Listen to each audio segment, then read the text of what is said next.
ரேபிஸோட symptoms ஆரம்பிச்சதுன்னா 100% மரணம். ஏன்னா rabies வந்த நாய் 10 நாள்ல இறந்துரும்.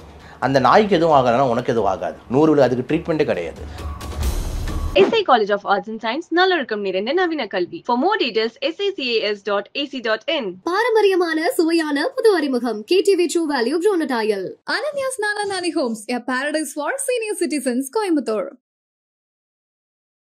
ஸோ அந்த நாய் எதிர் கடிக்குது அப்படி இல்லைன்னா உங்களுக்கு ஆல்ரெடி புண்ணு இருக்குது அது மேலே நக்குதுன்னா அந்த நாய் ரேபிஸ் எஃபெக்டான நாயாக இருந்ததுன்னா உங்களுக்கு ரேபிஸ்.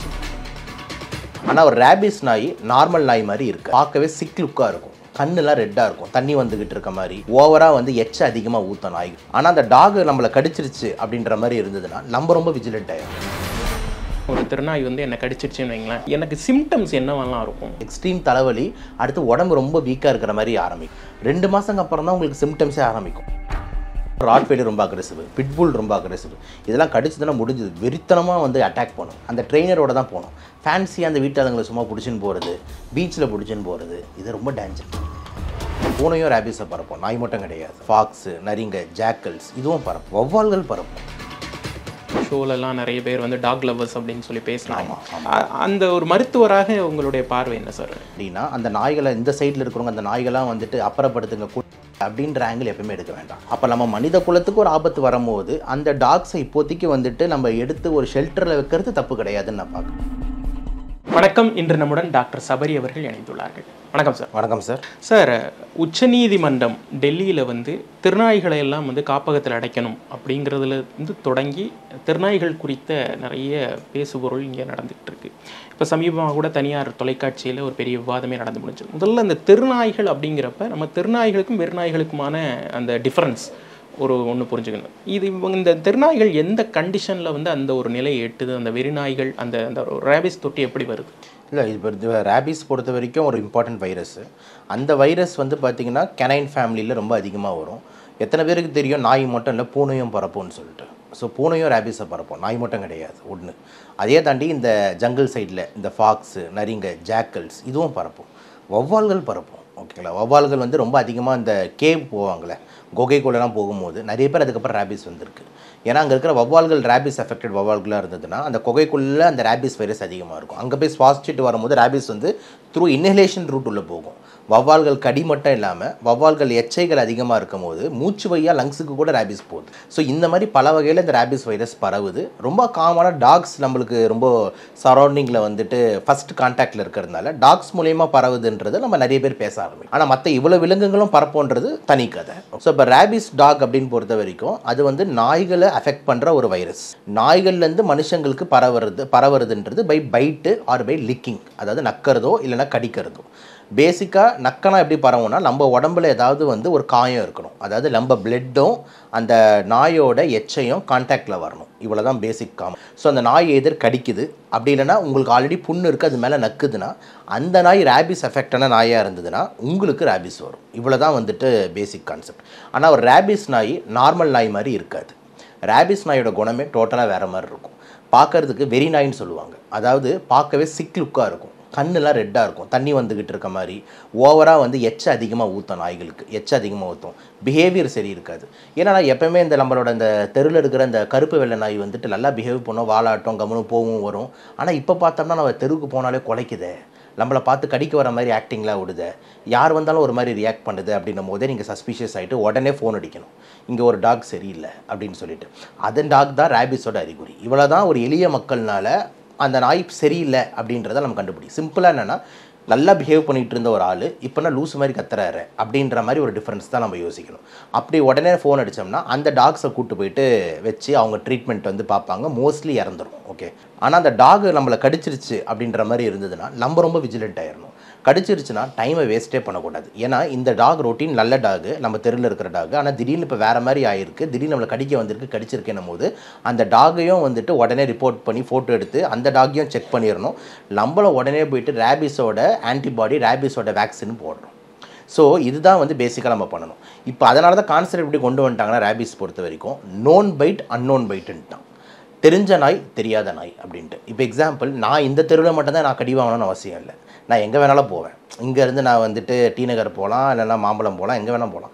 அங்கே போய்ட்டு ஒரு டாக் எனக்கு கடிச்சதுன்னா அந்த தெரு டாக் என்ன டாக் எதுவுமே எனக்கு தெரியாது. ஓகே, அப்படின்னும் போது we have to consider as unknown bite. Unknown bite என்ன அர்த்தம்னா ரேபிஸ் நாயாவே நினச்சிக்கணும் நீங்கள். ஏன்னா நமக்கு யார் எதிரின்னு தெரியாது. ஏன்னா முன்னாடி கைட்லைன்ஸ் எப்படி இருந்ததுன்னா, தெரிஞ்ச நாய் உனக்கு தெரியும்னா 10 நாள் வந்து அந்த நாயை கண்காணி, அந்த நாய்க்கு எதுவும் ஆகலைன்னா உனக்கு எதுவும் ஆகாது அப்படின்றத கான்செப்ட். ஏன்னா ரேபிஸ் வந்த நாய் 10 நாளில் இறந்துடும்.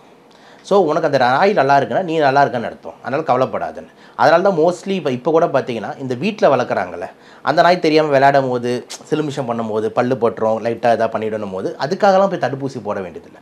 ஏன்னா அது நம்ம வீட்டு நாய், நம்ம அதுக்கு தடுப்பூசி போடுவோம், நம்ம கூடவே தான் இருக்கும், அதுக்கு எதுவும் ஆகாதுன்னு நம்மளுக்கு தெரியும். ஆனால் அந்த வெளியே இருக்கிற டாக்ஸ்க்கு வந்து பார்த்திங்கன்னா யார் கண்காணிக்கிறது என்ன பண்ணுறதுன்னு தெரியாது. அப்படின்னும் போது நம்ம முன்னெச்சரிக்கையாக போயிட்டு உடனே அந்த ரேபிஸ் தடுப்பூசி போட வேண்டிய சூழ்நிலை வந்து இருக்குது. இன்னொரு மெயின் பிரச்சனை வந்து ரேபிஸை தாண்டி இன்னும் நம்ம இம்பார்ட்டண்ட்டாக ஏன் ரேபிஸை பேசுகிறோன்னா, ரேபிஸோட சிம்டம்ஸ் ஆரம்பிச்சதுன்னா 100% மரணம். 100 அதுக்கு ட்ரீட்மெண்ட்டே கிடையாது. ஒன்ஸ் ரேபிஸ் சிம்டம் ஆரம்பிச்சு நீங்கள் ஏதாவது ஹாஸ்பிட்டல் போனீங்க, அவன் தண்ணியை பார்த்து பயப்படாம, அப்படி தண்ணியை நாங்களாம் பார்த்தீங்கன்னா MBBS டைமில் இப்படி குலுக்கி காமிப்பாங்க. ரேபிஸ் டாக் தருமபுரி மெடிக்கல் காலேஜில் படிக்கும்போது ஒரு தனி ரூம் இருக்கும். அந்த ரூமில் நம்மளை யாராவது 100 பேர் ஒன்றா கூப்பிட்டு போயிடுவாங்க. ஒருத்தருக்கு பண்ணோம்னா அவனுக்கு வலி அதிகமாக இருக்கும்னு சொல்லிட்டு காமிக்கிறதுக்காக பாருங்கள் அப்படின்னு சொல்லிட்டு அவர் அங்கே உட்காந்துருப்பார். இங்கேருந்து இப்படி குலுக்குவாங்க. இந்த சவுண்டு கேட்டவொடனே அவங்க அலறுவான். சவுண்டு பார்த்தோன்னே அலர்ந்து அப்படி ஓடுவான், நாக்கில் எச்சலாம் ஊற்ற பார்க்கவே பயமாக இருக்கும். அப்புறம் திருப்பி கதவு மூட்டு வெளியே வந்துடுவாங்க. லைட் அதிகமாக படாமல் பார்த்துப்பாங்க. அந்த ரூமில் அப்படியே வச்சுருப்பாங்க. கொஞ்ச நாளுக்கு அப்புறம் இறந்துடுவார். ஒன்றும் ட்ரீட்மெண்ட் கிடையாது. 100% மார்ட்டாலிட்டி ரேபிஸ் சிம்டம்ஸ் வந்து. அதனால தான் அந்த கன்சர்ன் எடுத்து பேசுகிறோம். ஆனால் இன்னொரு முக்கியமான விஷயம் என்னென்னா, டாக்ஸ் பொறுத்த வரைக்கும் எஸ்பெஷலி குழந்தைங்க கிட்ட என்ன பிரச்சனை அப்படின்னா, குழந்தைங்க ஹைட்டு கம்மி, டாக்ஸுக்கு ஈக்குவல் ஹைட்டு, அவருக்கு ரொம்ப ஜாலியாக போயிடும். ஆனால் நம்ம அடல்ட்ஸ் பொறுத்த வரைக்கும் மோஸ்ட்லி கடி ஏதாவது வாங்கினா கூட காலில் வாங்குவோம். குழந்தைங்க டேரெக்டாக ஈஸியாக தள்ளி விட்டுருங்க. குழந்தைங்கள மேலே கடிச்சதுன்னா கழுத்துன்றது ஃபஸ்ட்டு ஆப்ஷனாக போயிடும். ஃபேஸு கழுத்தில் கடி வாங்கும் போது முக்கியமான ரத்த குழாய்கள் அங்கே தான் போகுது, கரோட்டிட் ஆர்டரி, நர்வ் எல்லாம். அப்போ அங்கே கடி வாங்கும் போது ரத்தங்கள் பீச்சி அடித்து உயிருக்கே ஆபத்தாகிற நிலைமை கூட ஏற்படலாம். ஸோ இதெல்லாம் தான் இந்த நாய்கள்னால ஒரு மெயினான பிரச்சனையாக கன்சர்னாக பார்க்குறது வந்து இந்த மாதிரி பைட்னால் வர ப்ளீடிங் இதெல்லாம். ப்ளஸ் வந்து பார்த்திங்கன்னா வந்து ரேபிஸ். இதை தாண்டி ஒரு சில விஷயங்கள் இருக்குது, ஹைட்ரேட்டட் நிறைய பேசலாம். பட் ஆனால் இது ரொம்ப 2 மெயின் கன்சர்ன். இப்போது ஒரு கேஸ் ஸ்டடி சார், இப்போ நான் வந்து நடந்து போயிட்டுருக்கேன், ஒரு திருநாய் வந்து என்னை கடிச்சிருச்சுன்னு வைங்களேன். அது மேபி அது வெறுநாய் கூட இருந்திருக்கலாம். இப்போது நான் வந்து அதை பெருசாக மைண்டில் எடுத்துக்கலை அப்படின்னா எனக்கு சிம்டம்ஸ் என்னவெல்லாம் இருக்கும் சார்? இது வந்து ரொம்ப இம்பார்ட்டண்ட்டு. இதுமாதிரி நீங்கள் மைண்டில் எடுத்துக்கல அப்படின்னும் போது சிம்டம்ஸுக்காக நம்ம வெயிட்டே பண்ண முடியாது. ஏன்னா ரேபிஸோட சிம்டம்ஸ் வந்துட்டு எதுவுமே காட்டாது. ஏன்னா அந்த வைரஸ் நீங்கள் கடிச்சிடுச்சுன்னு வச்சுக்கோங்களேன், கடிச்ச இடத்துலேருந்து அது மூளைக்கு போகும்போது தான் பார்த்தீங்கன்னா வந்து உங்களுக்கு அந்த சிம்டம்ஸே வர ஆரம்பிக்கும். அது மூளைக்கு போகிறதுக்கு வந்து பார்த்திங்கன்னா ஒரு நாளைக்கு அந்த வைரஸ் வந்து 7 mm/h ஸ்பீடில் தான் ட்ராவல் ஆகும். அப்போ கால்லேருந்து மூளைக்கு ட்ராவல் ஆகிறதுக்கு உங்களுக்கு 60 நாள் 2 மாதம் கூட எடுக்கலாம். 2 மாதங்க அப்புறம் தான் உங்களுக்கு சிம்டம்ஸே ஆரம்பிக்கும். என்ன சிம்டம்ஸ் ஆரம்பிக்கும் போதே பயங்கரமான தலைவலி, எக்ஸ்ட்ரீம் தலைவலி, அடுத்து உடம்பு ரொம்ப வீக்காக இருக்கிற மாதிரி ஆரம்பிக்கும். இதுக்கு அடுத்த ஸ்டேஜில் தான் நம்மளுக்கு வந்து இந்த கண்ணிலேருந்து ஒரு மாதிரி ஆகிறது, நாய் அந்த சவுண்டு, இந்த தண்ணி கேட்டால் நம்மளுக்கு பயப்படுறது, நாய் மாதிரி பண்ணுறது, வாயிலேருந்து அந்த எச்சல் ஊற்றுறது, இதெல்லாம் ஆரம்பிக்கும். இந்த மாதிரி சிம்டம்ஸ் அண்ட் சைன்ஸ்க்கு யாரும் வெயிட் பண்ணாதீங்கன்றது தான் நம்மளோட பாயிண்ட். உங்களுக்கு டாக் கடிச்சிருச்சு அப்படின்னாலே you must get vaccinated. Keep in mind, இவ்வளோ தான் மைண்ட். ஏன்னா எது ரேபிஸ் டாக் எது இல்லாத டாக் நம்மளுக்கு தெரியவே தெரியாது. அதனால் ரேபிஸ் டாகாக இருக்குது எந்த டாக் நம்மளுக்கு தெரியாது. அதனால் எந்த நாய் கடிச்சாலும் முதல்ல வேக்சினை போடுங்க. என்ன அறிகுறிகள் வரும்ன்ட்டு யாரும் வெயிட் பண்ணாதீங்க. அறிகுறிகள் பேரை சொல்லிட்டேன், ஆனால் அறிகுறி வந்ததுக்கப்புறம் மரண உறுதியாக இருக்க. அறிகுறி வந்துருச்சுன்னா அதுக்கு ஒரு ட்ரீட்மெண்ட்டே கிடையாது. அப்புறம் இதுக்கு அறிகுறிக்கு வெயிட் பண்ணிக்கிட்டு இருக்கணும். அதனால் கெட் வேக்சினேட்டட்ன்றது இம்பார்ட்டன்ட். இப்போ 100% ஃபேட்டல் அப்படின்னு சொல்கிறீங்க, ஆனால் ப்ரிவென்டபிளா சார்? இது ஒரு கண்டிப்பாக ப்ரிவென்டபிள். அதுக்கு தான் வேக்சின் அண்ட் இம்யூனோகுளோபுலின்ஸ் கண்டுபிடிக்க உடனடியாக. இதான் ரொம்ப ரொம்ப இம்பார்ட்டன்ட். உடனே அந்த டே, 3rd டே, 7th டே, திருப்பி 14th, 28th இப்படின்னு சொல்லிட்டு ஒரு வரிசையாக போட்டுக்கிட்டு இருப்பாங்க. இந்த டைமில் நம்ம வேக்சினேட் பண்ணுறது ரொம்ப முக்கியம். அதே மாதிரி ரேபிஸ் இம்யூனோகுளோபுலின் ஒன்று இருக்குது. அப்படின்னா என்னென்னா, அந்த ரேபிஸ் வைரஸ்க்கு அகெயின்ஸ்டான ஒரு பாய்சன், அந்த வைரஸை உடனே கொள்கிற ஒரு பாய்சன். வேக்சின் தடுப்பூசின்றது என்னென்னா நம்ம உடம்புல ஆன்டிஜனை செலுத்தி ஆன்டிபாடியை உண்டாக்குறது. ஆனால் ஆன்டிபாடியே ரெடியாக இருக்குது. அதுதான் வந்துட்டு இம்யூனோகுளோபுலின். அந்த ஆன்டிபாடிஸை வந்து பார்த்திங்கன்னா டேரெக்டாக எந்த இடத்துல கடிச்சிருக்கோ அதே சைட்டில் இன்ஸ்டில் பண்ணுவாங்க. இதெல்லாம் எப்போ பண்ணுவாங்கன்னா, அது கன்ஃபார்ம் ரேபிஸ் டாக்னு தெரிஞ்சால் கொஞ்சம் ஸ்ட்ரிக்ட் நடவடிக்கைகள் எடுப்பாங்க. இல்லைனா இன்னொரு கேஸ் எப்போனா, அது இந்த நெஞ்சு பகுதிக்கு மேலே எங்கேயாவது கடிச்சா. ஏன்னா இங்கே கடிக்கிறதுக்கும் காலில் கடிக்கிறதுக்கும் நிறைய வித்தியாசம் இருக்குது. காலில் கடித்தா அந்த வைரஸ் போய் மூளையில் சேர்கிறதுக்கு பல மாதங்கள் எடுக்கும். ஆனால் மூஞ்சிலையோ கழுத்துலையோ கிடச்சோம்னா அங்கேருந்து மூளையோட ரொம்ப பக்கமாச்சே. ஸோ இதுதான் வந்துட்டு நம்ம ரொம்ப கேர்ஃபுல்லாக வந்துட்டு அணுகணும். ஸோ இதை வந்து டிசைட் பண்ணுறது வந்து அங்கே இருக்கிற ஜென்ரல் சர்ஜன் டாக்டர். அவர் தான் வந்துட்டு இந்த ரேபிஸ் டாகோட பைட்டை எந்த டிகிரின்னு கிளாஸிஃபை பண்ணுவார். இது ஹை ரிஸ்க் பைட்டு, இது மீடியம் ரிஸ்க் பைட்டு, இது லோ ரிஸ்க் பைட்டுன்னு கேட்டகரி பண்ணி உங்களுக்கு தடுப்பூசி போதும், உங்களுக்கு தடுப்பூசி ப்ளஸ் இம்யூனோகுளோபின் போட்டே ஆகணும், நீங்கள் பெட்டில் கொஞ்சம் சேர்ந்துக்கோங்க அப்படின்ற மாதிரி அதை வந்து நம்ம பிரிப்போம். ரேபிஸ் அப்படின்னு சொன்ன உடனே நம்ம வந்து திருநாய்களை மட்டுமே பற்றி பேசிகிட்டு இருக்கோம். ஆனால் வளர்ப்பு நாய்களுடைய நிறைய அசம்பாவிதங்கள் இப்போ நம்ம பார்க்குறோம். மோஸ்ட்லி பிட்புல், ராட்வீலர், சென்ற வாரங்களில் கூட சென்னையிலேயே ஒரு மரணம். இப்போது இந்த மாதிரியான நாய்களுடைய தன்மை என்ன சார்? இது அதிலிருந்து வேறுபட்டதா? இப்போ ஒரு கூடிய அந்த குரூரம் எங்கேருந்து வருது சார்? தேர் பேசிக்கலி ஹண்டர்ஸ், ஓகேங்களா. ராட்வெலியர்ஸு நாம் அதெல்லாம் ரொம்ப நல்ல ஹண்டர்ஸ் சார், ரொம்ப நல்ல அக்ரெசிவ் டாக்ஸு. எவ்வளவு ஹண்டிங்க்கு வந்து அந்த டாக்ஸ்லாம் அங்கே யூஸ் பண்ணுறாங்க.